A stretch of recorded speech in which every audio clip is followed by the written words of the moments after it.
आप एक स्टूडेंट हो, आपका पढ़ाई में मन नहीं लगता, आप फर्स्ट नहीं आते हो क्लास में, आपको सब बैक बेंचर कहते हैं। आज मैं कुछ आपको ऐसी टिप्स बताऊंगा जो आप उनको रटोगे ना तो उनसे बेटर बन जाओगे। जो टॉपर होता है ना वो उस तरीके का पढ़ता है जिस तरीके से आप पढ़ते हो।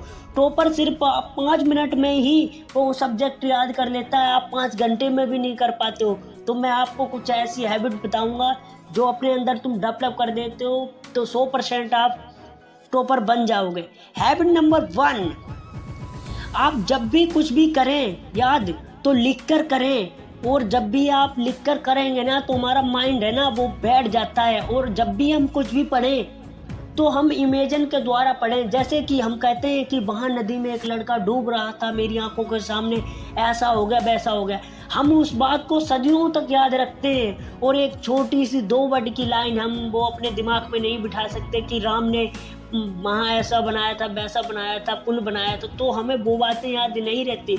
इसलिए कहता हूँ कि आप जब भी कुछ भी करें लिख कर याद करें और उसे इमेजिन के द्वारा करें, जिसके कारण आपको जल्दी टॉपिक समझने में सहायता होगी और आप एक जल्दी टॉपर बन जाओगे। हैबिट नंबर 2, अगर अपनी मेमोरी को तुम बढ़ाना चाहते हो जैसे एक टॉपर होता है तो सुबह 4 बजे से 6 बजे के बीच में आप पढ़िए, क्योंकि ये टाइम ब्रह्म मुहूर्त का होता है। अगर हम ब्रह्म मुहूर्त में कुछ पढ़ते हैं याद करते हैं सुबह के टाइम तो हमारा वही माइंड में पूरे दिन चलता रहता है। अगर तुम रोज बोलो कि मुझे ये सब्जेक्ट करना है तो 100% आप उस टाइम कर दोगे। और अगर मेमोरी तुम बढ़ाना भी चाहते हो तो रोज सुबह मैथ के 5 सवाल करिए कठिन से कठिन, 100% आपकी मेमोरी बढ़ जाएगी। हैबिट नंबर 3, एक रिसर्च के द्वारा बताया गया है कि जो टॉपर होता है ना कुछ लोगों की आदत होती है चिंगम चबाना और कुछ की होती है कि चॉकलेट खाना। हाँ ये बात सही है, अगर तुम कुछ पढ़ते टाइम और लिखते टाइम अगर हम चॉकलेट खाएं तो हमारी मेमोरी बढ़ती है इससे भी और हमारा उसी काम पर फोकस लगता है। ये बात अमेरिका के वैज्ञानिकों ने रिसर्च करके बताई है। और हैबिट नंबर 4, आपके सामने जब भी कोई टॉपिक रखा होता है मैथ मूथ का किसी का भी तो हम उसको कहते हैं कि यार उसको कैसे याद करूँगा।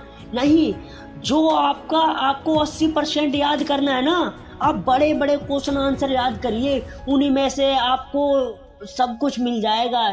आप जो भी कुछ करते हो ना 2% अगर आपने पढ़ लिया तो आपका वो 80% तक पहुंच जाएगा, क्योंकि बड़े बड़े क्वेश्चन में ही 2-3 छोटे छोटे निकल जाते।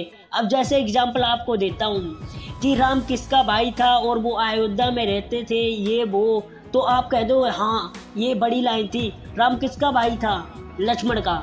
राम किसका पति था? सीता का। इसीलिए आप जब भी कुछ करें ना तो बड़े बड़े पॉइंट को याद करें, आप उन्हीं से बहुत कुछ सीख सकते हो। अगर आपने मेरे चैनल को सब्सक्राइब नहीं किया तो प्लीज़ मेरे चैनल को सब्सक्राइब कर लें। जल्दी आपसे एक नई वीडियो में मिलेंगे।